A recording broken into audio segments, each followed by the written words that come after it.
Welcome to the Feria TechCast, where we bring you all things science, engineering, technology, and innovation. Today, we are joined by Sherane Chen, a marketing strategist and entrepreneur with a mission that resonates deeply in the tech world to replace burnout with freedom and fulfillment. Over the past decade, she has built self-funded ventures and guided founders across industries, from tech to restaurants, specializing in helping experts build the visibility they need to scale their impact. In this episode, we'll tackle the visibility gap that many technical founders face, explore how to market a complex product like our own AI powered platform, dining pilots, and uncover practical strategies for achieving growth without sacrificing your well being.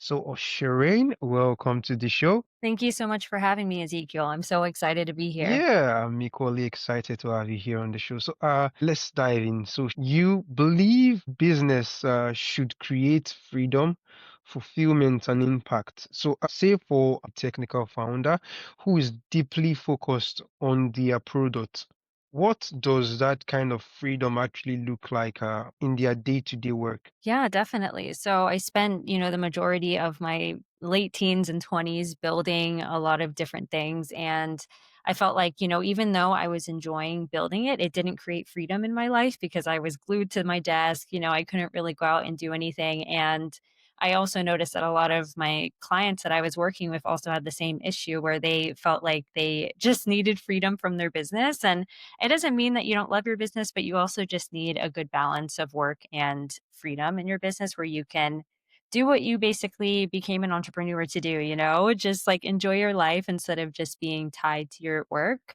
So, for me, freedom really just means being in alignment with what you do and being able to work as you please, being able to get everything that you need done and to be able to work hard, but also not feeling like you have to be tied to your business and that your business basically owns you.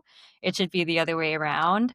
So I think that over time, I've been able to help a lot of people build structure and, different things and different systems to help them to be able to be free in their businesses, whether that's helping them market so well that they're able to build a team and then have more freedom that way, or to help them structure their business setup better with AI and tech so that they can have less expenses and more freedom that way because they have more money to kind of use to build a better team.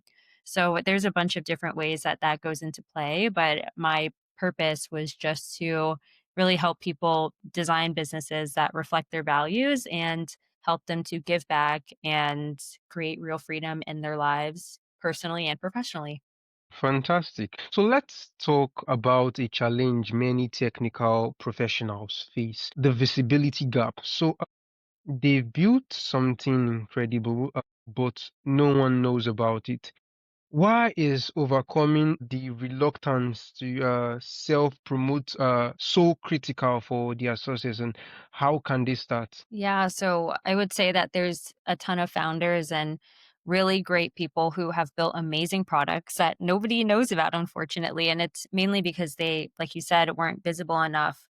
And visibility can look different in so many ways. No clients who were super successful having visibility through things like podcasts and press and, speaking arrangements and that sort of thing. And then I know some people who've had amazing success with social media and, different things in that realm. So it can look different for everyone, especially depending on the industry. But at the end of the day, there's a huge difference between being known and being needed. And so I always tell people that if they're going to work on their visibility, they should always work on showcasing that they have the solution to their ideal customer's problem. A lot of people are going to focus on just like, making a lot of noise in the market and kind of being the loudest on social or just the loudest in the room. But they need to be focusing on how they can actually solve a problem for their ideal client. And once they do that, they're not only going to be able to be visible, but they're also going to be able to convert clients or convert customers to clients or, convert just people to buy their products rather than just seeing it all over the web. They're actually going to be moved to actually get it. So I think that most people need to work on conveying their message so that they look like the expert in their field. And that doesn't mean you can't have fun and do, viral reels and dancing and all of those things. But I think that it's important to showcase your best self and how you can really help the customer you're trying to reach. Great, that's really insightful. So, Shireen, you work with everyone from restaurant owners to tech founders. Tell us, what is a universal principle of effective marketing that holds true whether you are selling a SaaS platform or a dining experience that an engineer can actually begin to apply immediately? Yeah, it's a tough one because there's so many things, but I would say authenticity is a huge one that has been, proven to work for so many different industries. Just the fact that a lot of people can buy it when they're just like, this person's not authentic and this person's like a slimy salesperson, or they're like trying to market something that doesn't work to me. And I think that when brands really focus on being honest, which is really important, focusing on building products and services that serve the customer first rather than, goes to their own personal need, then it helps the customer to really realize this person created this product literally for me. So I think that reframing things and making sure that you always build things with the customer in mind definitely is a marketing tool in itself, because the better you get at getting great reviews for your products, the more people are going to be drawn to your services. Because, I built my marketing agency based off of referrals only, really. I haven't done like any outbound or anything like that. So referrals and people liking your product and people talking about your product definitely is huge. And I think that if you can get your product to really be what the customer really wants and needs, that's going to be a huge marketing tool just by itself. And then I would also say, visibility, like we just talked about, is huge to market yourself. You can do that through social media, you can do that through customers, marketing for you. TikTok shop is huge now. Affiliate marketing has always been a thing. And then also just to really make sure that you are doing as much data collection as possible and staying updated with what people actually want. Because a lot of brands who are kind of falling behind right now, they haven't been able to switch to new models of thinking. They've kind of been in the traditional mindset. So I think always staying with the new trends. There's some businesses that have never blown up and they've been around for a long time, but suddenly because of TikTok shop, they're literally blowing up. And it's really crazy to see because, they haven't done anything differently. They just adapted to a different platform and adapted to a new way of selling. Like live shopping right now is a huge thing where people buy things online from just watching someone do a live stream. So, all of those different things are really important to pay attention to. And I think that it really all kind of just connects together. Okay, that's fantastic. So, can you give us an overview of your current AI venture, Dining Pilot? What's it about and who is it really for? Yeah. So, Dining Pilot is my newest venture. It is an AI powered operating system for restaurants. And I designed it to simplify training, streamline operations, and really accelerate growth without having so much chaos in the restaurant industry. So, a lot of restaurant owners and people who've worked in restaurants before understand that there's so many issues with training typically. I mean, it's been a constant issue, and mainly because of the fact that there's so many things to do in the restaurant industry. A lot of times they need help just reclaiming their time and being able to turn a lot of different scattered processes into really smart, repeatable systems. And it all starts with onboarding. And a lot of restaurants are spending hundreds of thousands of dollars a year on just onboarding new hires because the restaurant industry has actually one of the highest turnover rates in all of the careers out there. So, just being able to cut down on onboarding new hires and cut down on the fact that a lot of people don't know everything that they should know. And so they're always chasing down a manager. It helps because with this AI platform, we're able to have the owner or the manager, their brains pretty much installed into the AI system to make it a lot easier to get the answers that you need to be able to onboard with ease, to be able to train people with their way of learning because it actually helps simplify that too. And we just use a lot of different things in the app to make it very efficient. And now people are actually cutting their training time to 50%, which is really exciting. Great. That's really fantastic. So, your current venture dining pilot is an AI-powered OS for restaurants. So, from a marketing perspective, what has been the most effective way to explain this technical product to non-technical audience in the restaurant industry? Right. So I like to kind of put it in their own problem. So I basically like to kind of address the root problems that I already know that they have. So I think that with marketing, it's really good to have sales experience of some sort or just know how to talk to people with specific needs because like I just explained to you, that was kind of a mouthful. That was like a lot of different tech talk. So, when I explain it to an actual client and I want to show them that I have the solution that they need, you can start with a simple question like, how much money do you think you're spending on turnovers every year? And, it gets them to acknowledge like how much they're actually spending on this. Like, how much time are you spending retraining people in general? Because time is money, but also they're spending significant hours just going through and training people again and again and again. And then also just pointing out the fact that a lot of owners need to reclaim their time back. So it kind of goes back to the freedom and alignment part of what I was talking about because a lot of restaurant owners, they are working every weekend, pretty much throughout every single day, every holiday. It's kind of endless. And so when they can see and hear that there could be a solution that could not only cut their training time in half, but also cut their training cost in half, but also give them their time back where they're able to go home with their families and enjoy dinner instead of being at the restaurant all day, or they can, go on a holiday vacation instead of not having the training systems to have an employee cover what they need covered. So there's a lot of ways to kind of show them emotionally that this could help them get their lives back in real life versus just being a money saving thing. So it's a mix of both money and time and freedom that they get back. So it's really good to explain it to them that way. And they're able to really see that this is so much more than just them writing me a check and installing this thing. It can actually really help give them their freedom back, which you can't, you know, there's no money in the world to get your time back. Indeed, indeed, time is valuable. So many engineers fear that marketing will make them salesy or maybe perhaps compromise their technical credibility.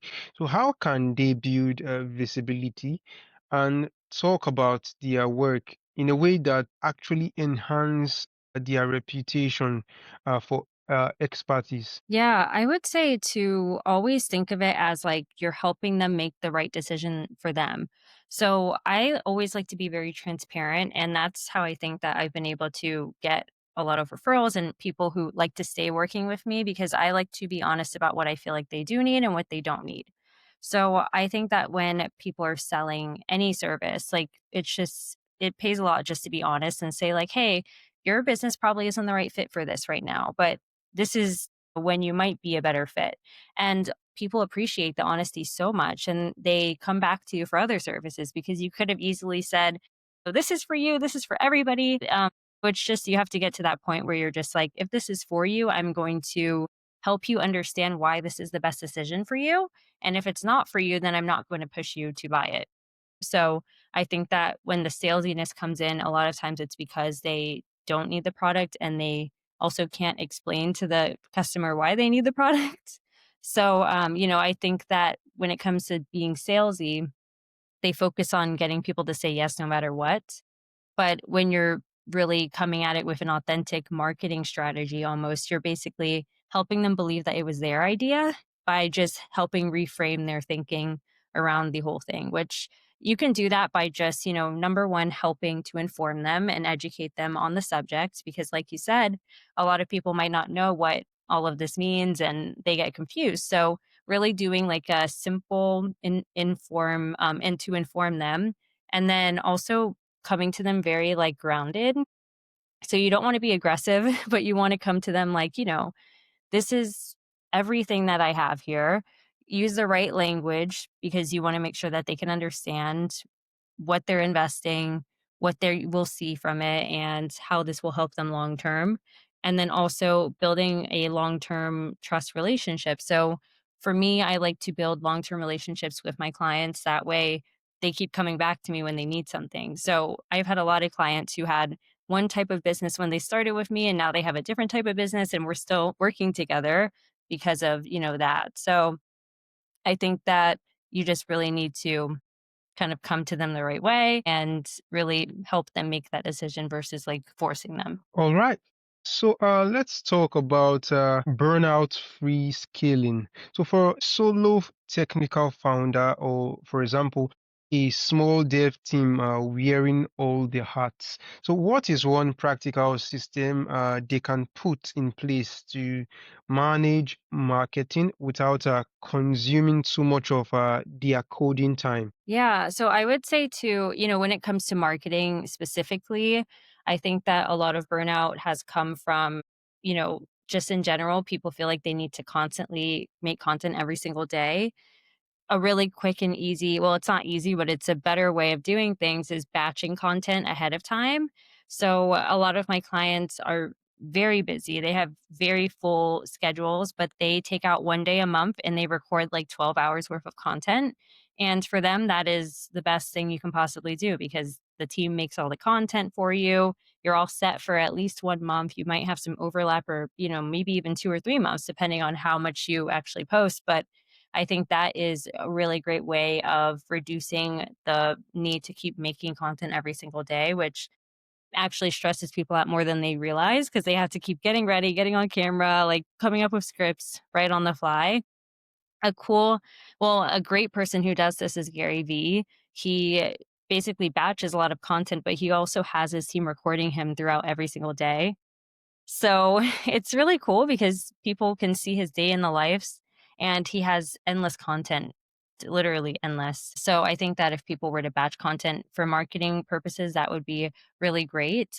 Second is just operationally to get some help if you have too much on your plate. Because a lot of people are trying to wear all of the hats. And even if they have a team, they're still trying to wear all of the hats. And it's hard to let go of control. But at the end of the day, if you do, even if someone can do your job at 80% of what you can do, it's better to just have the person do it at 80% instead of you burning out completely. Because at the end of the day, there's only one founder or one CEO, and you have to, stay healthy. You have to be able to think correctly, and you can't have your whole entire life bombarded with all of these endless tasks.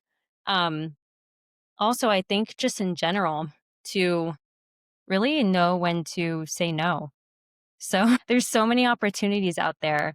And I used to say yes to every single one. I think that when it comes to strategy and making sure that your business is going really well, you have to know how to say no to certain things that really aren't going to benefit you. And one of my clients taught me this because they have an insanely short amount of time to do pretty much everything. But they actually track like how much money or how much that thing that they're doing is worth to them, and if it's not really worth enough, like just overall, like if it's worth spending time away from her kids or worth not going to a family thing or, just all of those different things, then she just says no. And I think that, at first I was like, wow, you say no to all these big things. But like, I think that when you prioritize your own personal life and you show up as a great CEO when you are working and you're not letting it bleed into your personal life, you actually end up doing better long term. All right, that's really insightful.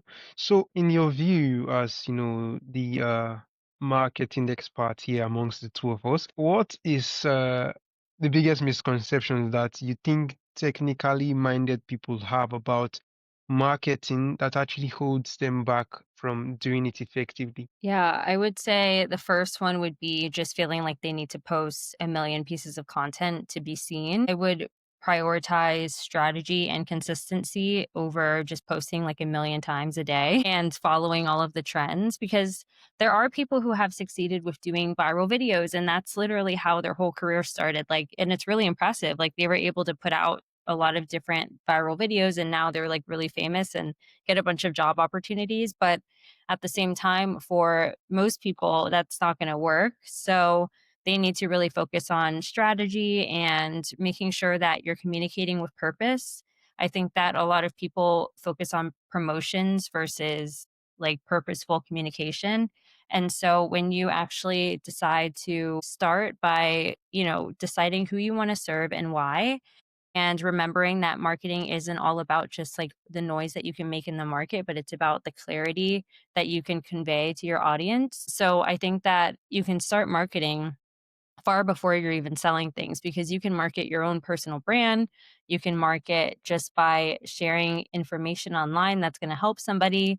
So there's a lot of things that people can do that, they kind of overcomplicate. I would say another misconception is sometimes that people think that great products alone will sell everything, which I believe that good products obviously can sell themselves really in a great way, but some people think that's everything, and I think that when you're getting to, like, a standstill, it's really good to start sharing storytelling and to show people that, the business behind your brand, and to show people who you are behind the brand. It's, just really great to kind of change how people feel about things. It's really interesting to hear, like, behind the brands and day in the lives and just, like, the story behind how they built it. It kind of helps people to see things in a different way, and now they're not just using your product, but they have a story of why they wanna keep buying your product. So, Sherane, you describe marketing as a freedom skill, not just a business skill. So, for an employee in, say, for example, a tech company, how can developing these skills set them apart and give them more autonomy in their career? Yeah, that's a really good one. So I think that marketing is one of those things where if you know how to communicate your value clearly, you can create your own opportunities. And, when someone's starting their own career, a lot of times they might feel like they need to sell themselves so hard, but it's also a mix of selling yourself, but also marketing yourself, right? Because you want to be able to have that ability to articulate your value and attract people who are aligned with that value. And once you really understand marketing and how it works, you're never going to fully depend on algorithms and you're not going to have to depend on just external gatekeepers. It gives you that like power to sustain your own path. And I think that, going back to when it comes to like promoting yourself, right? So I think that if you turn your ideas and your gifts and just like everything that you do into a language that your world can basically understand, you can basically have freedom anywhere, especially if you use it to create your own narrative. When you're able to tell your story really clearly, other people will see that and then they will just love it. And I think that it creates freedom because it creates opportunities and a way for you to create your own path. Great. So, say for example, for a developer with a side project they are passionate about, what is a single high impact visibility action that they could take this week to get their first 10 users without spending money? Without spending money. I think that, did you say it was for a tech person? Yes, I use the example of a developer, so yes, it's a Oh, tech okay. person. Yeah, I would make sure to figure out a way to basically let people know that you exist. So I think that one thing that you can do that's really helpful is going to people in person. So whatever networking events that you can possibly get into, that is a really great opportunity. And a lot of times they're also free. So if you don't have the money to fund ads or, you don't have the money to like start a lot of things yet, a great way to get clients is to meet in person at these events and hand out a business card, a digital business card, tell them about your vision, tell them about what you do. That's always a good way to get started. Another way is to get on podcasts. Podcasting is really good to gain visibility, and most podcasts you actually don't have to pay to actually be a part of. So it definitely helps a lot with getting podcasts and getting people to listen to you talk about your product. I think that it showcases you as an expert and it helps people to be able to trust your brand and what you're bringing to the world. And I would say that just in general, reach out to people on LinkedIn. LinkedIn is an incredible source and also a free way of connecting with the decision makers that you need to connect with. So I think that between those three avenues, those would be probably the most effective and maybe the fastest turnaround versus getting on social media and then, posting and posting and posting. Because if you don't have a lot of funding and you really need to make moves really quickly, I would say that getting in front of people in that way would be a great way to get started. And then social media and stuff, of course, later on. But I would say I would focus on those to start. Hmm. Okay, those were actionable and insightful steps you just outlined.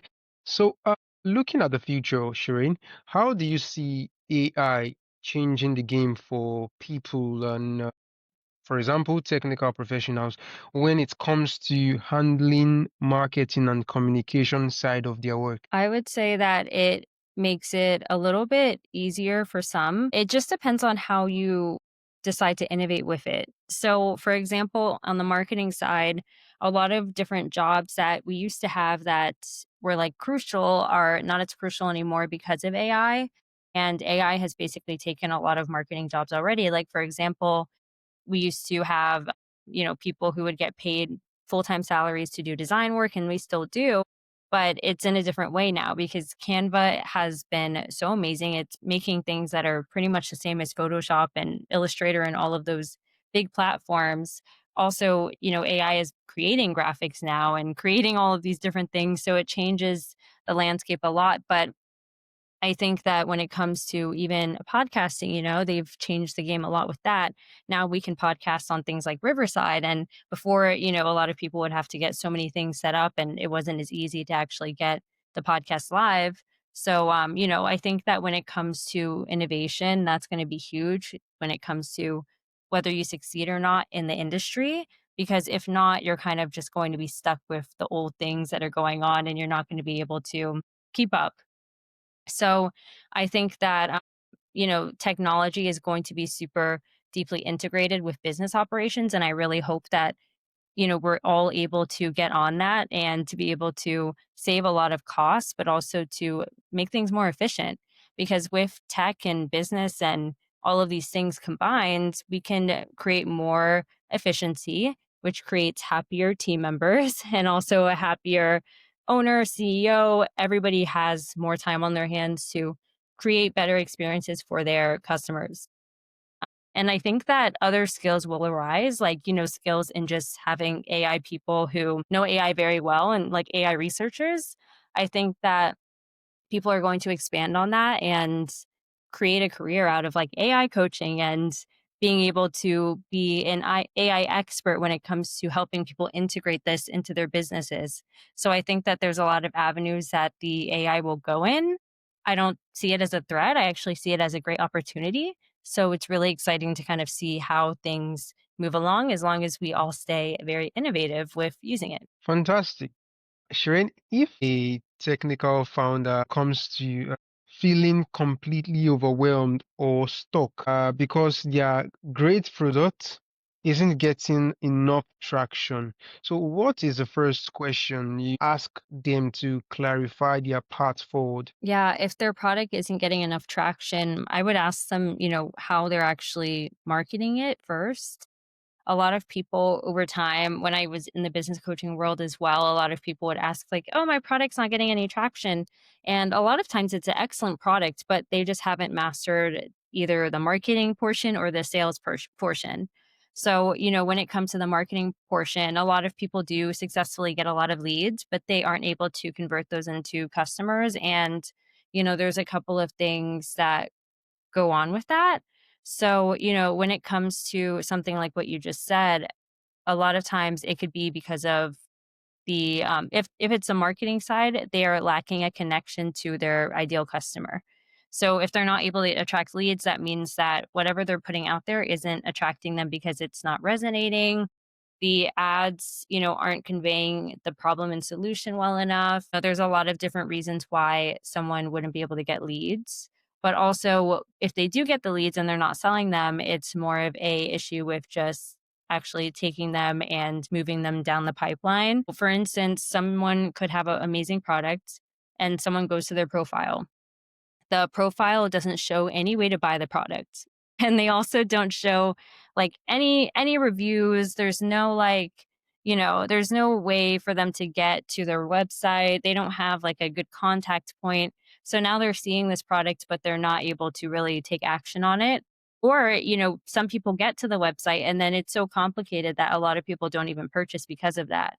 So, there's a lot of ways to see just from browsing like what the issue actually is, but it could be on the sales or the marketing side.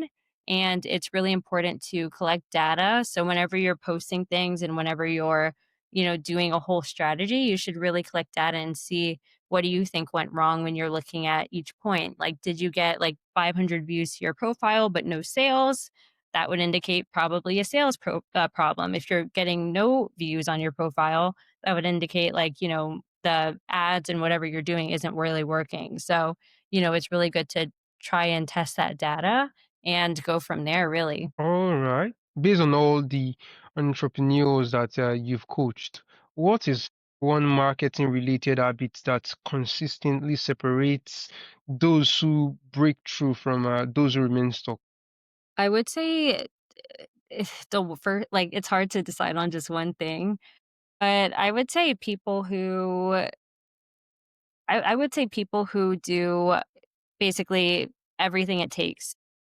Some people will give up and, that's really just the best one because it's really the deciding factor whether you keep going and push through hardship or you just decide to stop and live in imposter syndrome and kind of let bad experiences take over. So I think that the major one that I think a lot of people agree with is just the fact that you have to do so many reps and you have to be willing to fail and you have to be willing to keep trying and, getting the right mentorship and everything like that. But the main thing is just getting back up every time you fall and not being afraid to be humiliated or, you shouldn't be afraid of failing because it really is just showing that you're actually putting an effort and you will succeed one day as long as you keep improving and keep putting in the reps. So I think the biggest thing that separates successful people from the rest is just that they did not stop. They ended up they kept it going and they were able to succeed at one point. Wonderful. So, in your work, helping people build businesses that are both successful and aligned with their lives, what does the word innovation truly mean to you when it's applied to not just a product, but an entire career? Yeah. So I think that when it comes to innovation in your entire career, you have to, I think that every time somebody is innovative, sometimes it takes a long time to actually see if it works because you have so many different paths you can go in, but it's like, should I take one of these paths or should I create something that like no one's ever seen before and take the risk to see if this even is something that the audience wants?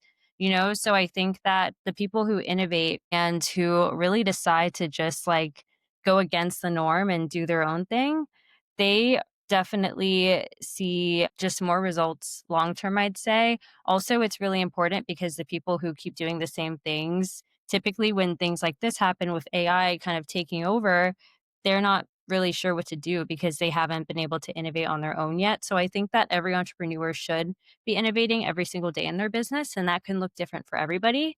So, having a team of innovators on staff who like their primary focus is to help with AI innovation or having, a coach that can teach you how to innovate in your business, even though you haven't seen it done before, or just kind of putting things together and looking online at how you can create something that fills the gap for people.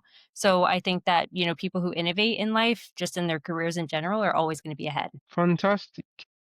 So, finally, for our listeners, of builders and creators who are ready to think more strategically about their visibility, from listening to our conversation here. where is the best place for them to connect with you and learn more about your current work with Dining Pilot? Yeah, so you can go to diningpilot.com and you'll be able to see my current work with restaurants and what I'm doing to change training with AI. And then also you can find me at sharanechan.com and that is my personal brand. So I'd love to help with anything I can and give advice. I'm also on social media at Sherane Chen as well. So I'd love to connect with anyone who needs any advice and go from there. But, it's really exciting being able to give back and also to keep learning and growing with all of these new things.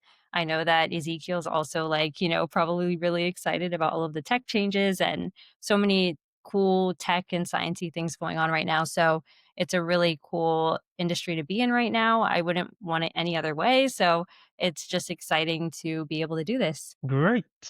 Fantastic. So, Sharon, it's been a really a great and insightful conversation with you, and I'm excited to have you on the show today. Thank you so much. I really enjoyed this conversation.